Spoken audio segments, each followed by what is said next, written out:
자, 가치 범위를 봅니다. 제가 전 시간에도 설명했듯이 이 가치라고 하는 것은 특수한 기능 가치를 말합니다. 이 특수한 기능 가치를 침해했을 때 영득 의사가 인정되어서 절도가 되는 겁니다. 자, 그러면 좀 더 자세히 보도록 할게요. 2번 체크하시고. 자, 타인 재물을 임의로 사용했습니다. 그리고 나서 즉시 반환했습니다. 이 즉시 반환하는 것이 죄가 되기도 하고 안 되기도 하는데 말씀드렸듯이 특수한 기능 가치를 침해하면 즉시 반환했다 하더라도 죄가 됩니다. 그 대표적인 것이 통장이죠. 통장. 이 예금 통장이 갖고 있는 특수한 기능 가치가 있습니다. 그래서 통장을 훔쳐와서 통장에 있는 알맹이를 쏙 빼먹어요. 통장이 갖고 있는 특수한 기능 가치를 침해했다는 것이죠. 그래서 쏙 빼먹고 껍데기만 돌려주는 겁니다. 그랬을 때 통장 자체에 대한 절도가 됩니다. 자, 밑에 판례 볼까요? 자, 판례 보시면 자, 여기 사실관계 읽어보세요. 통장을 몰래 갖고 나왔다. 밑에 통장에 들어있던 예금 1000만 원을 인출했다. 그리고 그 통장 껍데기는 다시 갖다 놨다. 그쵸? 그랬을 때에 통장 자체에 대한 절도가 됩니다. 물론 예금 인출 부분은 일단 별도로 하고 통장 자체가 죄가 될까 안 될까 그 얘기거든요. 자, 그래서 밑에 쭉 내려와 보시면 밑에서 네 번째 줄 나와 있죠. 여기서부터 시험 문제입니다. 빨간색으로 통장 동그라미. 자, 통장에서 예금을 인출하고 곧장 바로 갖다 놨죠. 그랬을 때에 그 경제적 가치 소모가 무시할 수 있을 정도로 경미한 경우가 아니라면 통장 자체에 대한 절도가 된다는 것입니다. 근데 판결로지 그 자체를 잘 보셔야 됩니다. 여기서 가로 열고 닫고. 분명 문제는 뭐라 그랬습니까?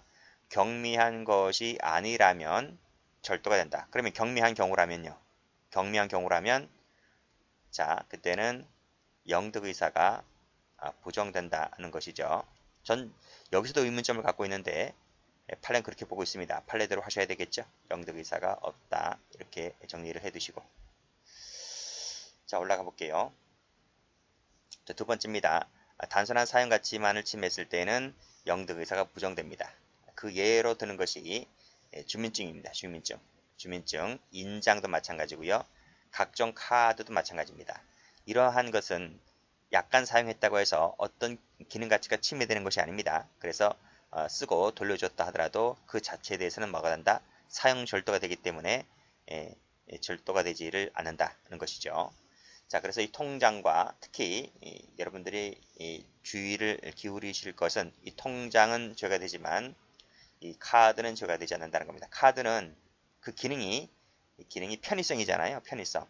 그리고 이 카드라고 하는 것은 보통 주거래 통장과 연결되어 있는 부분이기 때문에 카드는 그냥 편의상 주어지는 하나의 수단 매체에 불과한 것이지 통장과는 좀 다르죠. 그래서 카드와 통장은 좀 구별해서 공부를 해두시면 될 것 같은데 카드와 관련된 판례들을 좀 보도록 할게요. 자, 다음 페이지 보시면 자, 만화천국 종업원 갑은 주인 을려가 자리를 비운 사이에 핸드백에서 카드 한 장을 꺼냈다. 그렇죠? 그래서 그 카드를 이용해서 현금 50만 원을 인출 서비스 받고 그 카드를 다시 갖다 놨다. 제가 방금 뭐라 그랬습니까? 카드를 쓰고 즉시 돌려줬죠. 이것은 이제 사용 절도가 되어서 무죄가 됩니다. 무죄. 그 카드에 무슨 독특한 기능 가치를 침해한 것이 아니라 그냥 단순한 사용 가치만을 침해했을 뿐입니다. 그래서 이 자체는 무죄가 되고 50만 원 서비스 받은 부분은 이 부분은 절도가 됩니다. 절도가 되고 나중에 신용카드 범죄할 때 배우겠지만 신용카드 부정 사용죄가 됩니다. 뒤에서 배운다 그랬습니다. 이 부분에 대해서는 부정 사용죄. 근데 지금 배우는 것은 카드 자체에 대한 죄가 될 거냐 안 될 거냐 안 된다는 겁니다. 자, 그래서 판결로지 보시면 카드 나와 있죠. 카드 세모 쳐보세요. 카드. 자, 이거 한번 읽어볼까요? 타인의 카드를 임의로 가지고 와서 인출한 다음에 곧장 반환했다라고 했을 때 이 카드에 대한 절도가 될 수 있을까? 소극 X 그 말입니다. 소극이란 말은 X 그 말이거든요. 자, 그래서 카드 자체에 대해서 곧장 반환했다라고 했을 때 영득 의사가 없다. 됐습니다. 자, 그 다음도 똑같아요. 자, 카드를 꺼내었죠. 그리고 카드를 곧장 반환했죠. 이것은 무죄입니다. 무죄. 카드 자체에 대해서는 무죄. 그치? 근데 이건 뭐가 된다 그랬어요? 70만원 현금 인출한 부분은 뒤에서 배우겠지만 일단은 절도입니다. 절도. 그 현금 자동 인출기에 있는 돈을 그 의사에 반해서 빼내은 거거든요. 그래서 절도가 됩니다. 자기 소유로 옮겼기 때문에 절도가 됩니다. 플러스 여기서는 현금 카드 부정 사용죄가 될까요? 부정 사용죄가 될까요? 하는 건데 이게 안 됩니다. 그런 죄가 없습니다. 신용카드 부정 사용죄는 그런 죄가 있는데 현금카드 부정 사용죄는 그런 죄가 없어요. 이런 것은 저 뒤에 신용카드 범죄 할 때 같이 배웁니다.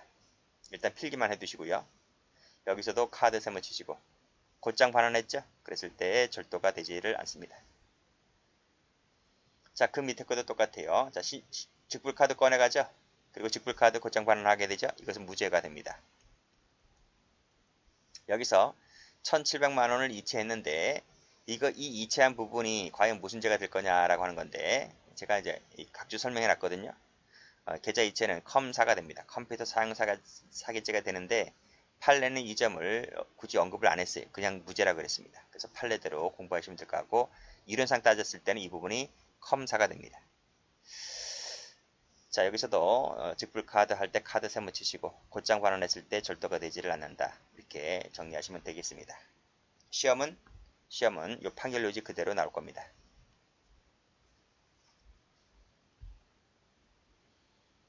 자, 됐고 이제 불법의 의미를 볼까요? 자, 불법의 의미. 자, 문제점 보세요.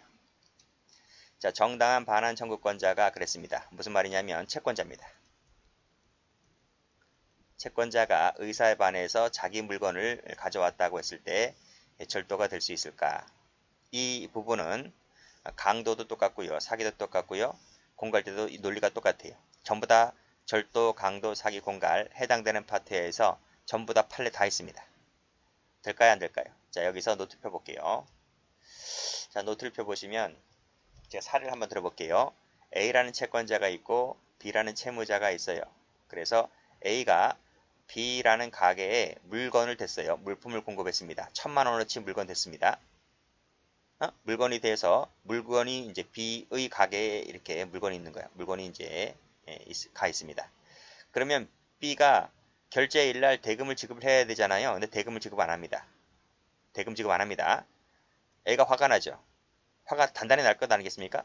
달라고 해도 돈을 안 주는 거예요. 그래서 화가 나서 A가 이 B 가게 몰래 들어가서 물건을 가져옵니다. 이게 무슨 죄가 될 거냐 이거예요. 만약에 또 사례 바꿔볼까요? B가 돈을 안 줘요. 그래서 A가 가가지고 폭행 협박을 통해서 재물을 뺏어옵니다. 또는 사기쳐가지고 뺏어옵니다. 공갈 쳐가지고 뺏어옵니다. 사례가 네 가지입니다. 몰래 갖고 온다. 폭행 협박에서 뺏어온다. 사기쳐서 뺏어온다. 폭행 협박에서 공갈 쳐가지고 뺏어온다고요. 그러면 죄가 될까요? 안 될까요? 내 물건 갖고 오는데 무슨 죄가 될 거냐라고 하는 학자들도 있습니다. 그건 학자들 얘기고 판례는 이것이 죄가 된다는 겁니다. 그게 절도, 강도, 사기, 공갈 전부 다 판례가 다 있습니다. 자, 여기서 절도, 강도, 사기, 공갈이 된다는 그 법리가 다시 교재와 보세요. 그게 바로 이겁니다. 절취의 불법성. 이게 판례입니다. 학자들이 영득의 불법 절취하거든. 근데 학자들대로 풀면 안 됩니다. 그래서 제가 제목만 갖다 놓고 거버렸어요. 비교해서 공부를 하시라고. 판례만 알고 계시면 됩니다. 절취가 적법해야 되는데 지금 절취가 적법하지 않잖아요. 몰래 훔쳐오는 거니까. 그래서 절취가 적법하지 않기 때문에 영득의사가 인정되는 것이다. 그래서 절도, 뒤에서 배우는 강도, 사기, 공갈 모두 다 인정된다는 것이 판례입니다. 자, 그러면 판례 볼게요. 여기도 보시면 꺽스 1번 나와 있죠. 약정에 기한 인도 청구권이 인정된다 손 치더라도 가져갈 때에 의사에 반해서 가져가면 이것 자체가 절도가 된다는 게 판례입니다. 그게 바로 절취의 불법설입니다. 올라가 볼게요. 굴삭기 아시죠? 굴삭기. 땅 파는 기계, 포크레인 말합니다. 자, 매수인 갑이 약정된 기일에 대금 채무를 이행하지 아니하면 굴삭기를 회수해 가도 좋다는 약정을 합니다. 약정을 하는데 약정이 다가오도록 이 사람이 돈을 못 갚아요. 그래서 채무를 불이행하게 됩니다. 그러니까 그 담당자인 채권자죠. 이 사람이 담당 직원이 굴삭기를 취고합니다. 굴삭기를 취고하는 것이 죄가 될까 안 될까? 되는 거죠. 이게 절도가 되는 거예요. 된다는 게 판례입니다. 자, 그게 뭐냐면 여기 노트 다시 한번 가보세요. 자, 지금 갑과 을 사이에 약정, 각서를 썼잖아요. 채무를 만약에 너가 불이행하면 내가 가져가겠다는 각서를 썼는데 지금 이 갑이라는 사람이 맞지? 연체를 했습니다. 연체. 돈을 못 갚은 거야. 못 갚았다라고 하면 그 조건만 성취됐을 뿐입니다. 채무를 불이행하면 회수하겠다는 조건만 성취를 했지.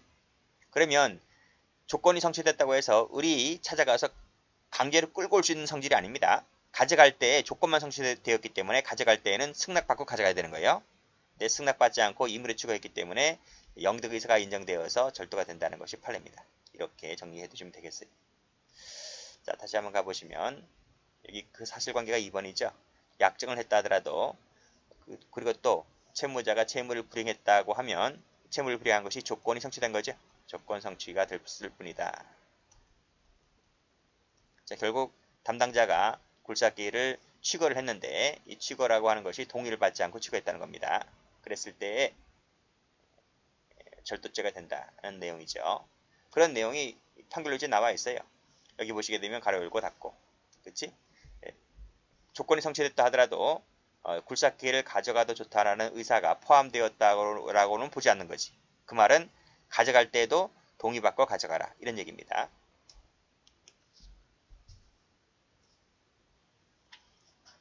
자, 다음 판례 볼게요. 다음 판례 보시면 여기도 마찬가지죠. 동외상 매매 물품의 반환 청구권이 채권자 피고인에게 있다는 말은 피고인이 누구가 되겠습니까? 그렇죠. 채권자죠. 채권자에게 있다 손치더라도 가져갈 당시에 승낙을 받고 가져가야 되는데 승낙받지 않았죠. 그러면 절도가 되는 겁니다. 여기도 승낙받지 않았죠. 여기도 의사에 반해서 가져갔잖아요. 전부 다 죄가 되는 겁니다. 여기도 의사에 반해서 가져갔죠. 여기도 마찬가지죠. 의사에 반해서 가져간 겁니다. 여기도 보면 반환 청구권을 가지고 있다는 말은 이 사람이 채권자란 말이죠. 그랬을 때 위 철제를 매수하여 점유하고 있다는 사실을 알면서도 이를 운반해 갔다. 이 운반해 갔다는 말이 뭐야? 의사에 반해서 가져갔다 이 말이에요. 동의받았단 말이 없잖아요. 의사에 반해서 가져간 얘기가 되는 겁니다. 그래서 절도가 된다는 판례입니다. 별표가 되어 있는 것들은 다 기출입니다. 자, 사용절도, 전 시간에 사용절도 조금 봤죠? 자, 이것은 무단으로 물건을 가져가는데 일시적으로 사용만 하고 곧장 소유자에게 반환하는 것을 말합니다.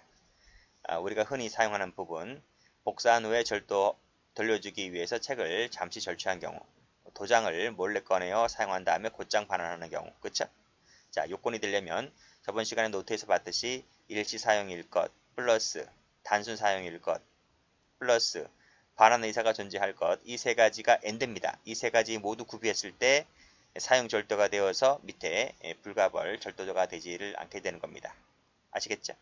자, 만약에 이런 요건을 못 갖췄다면, 즉 일시 사용이어야 되는데 장기간 사용이었다든지 단순 사용이어야 되는데 가치가 소멸되거나 현저히 감소했다든지 반환 의사가 존재해야 된다는 건데 방치했거나 다른 장소에 버려뒀거나 그랬다고 한다면 전부 다 절도가 됩니다.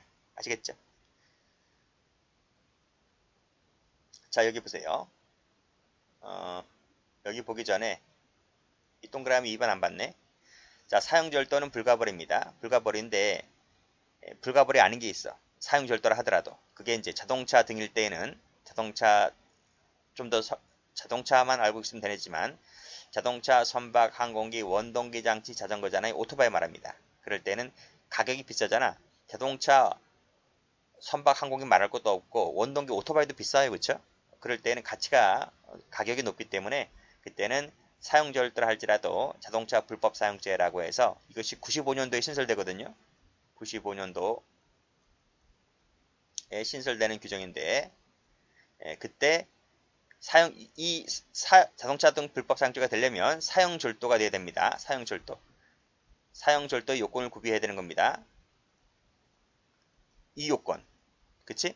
일시사용, 단순사용, 반환의사 존재, 자동차일 때, 돌려줬을 때, 그 요건이 될 때 자불이 되는 겁니다. 만약에 자동차를 할지라도 장기간 사용했다든지 소멸했다든지 방치했거나 그러면 그때는 자동차 불법 사용이 되는 것이 아니라 절도죄가 되어서 형이 높아집니다. 자동차 불법 사용죄는 형량이 좀 낮아요. 3년 이하의 징역입니다. 그래서 절도죄의 절반밖에 안 돼요. 그래서 그런 관계도 좀 봐두시고요. 판례봅니다. 여기 나와있지? 자동차 등 불법 사용죄는 영득 의사 없이 일시 사용일 때를 말한다. 이것이 뭐이기 때문에 그치 사용 절도의 요건을 구비했다면 일시 사용했을 때는 이 사용 절도가 되어서 사용 절도가 아니고 자동차 불법 사용죄로 적용된다는 것이죠. 근데 만약에 이것이 영득 의사가 인정돼 버리잖아요. 인정된다는 말은 이 얘기입니다. 여기 소멸, 방치, 버려둔다, 장기간 사용한다 이 얘기거든. 그랬다고 한다면 절도죄가 될 뿐이다. 는 것이죠. 그 사례가 밑에 이번에 나와 있어. 장기간 다른 곳에 갖다 버렸다. 그치 유기했다. 영득의사가 있기 때문에 절도가 됩니다. 여기 나와 있지 절도가 된다고. 여기도 버린 거지? 버렸습니다. 그래서 절도가 됩니다. 자 여기까지 합니다.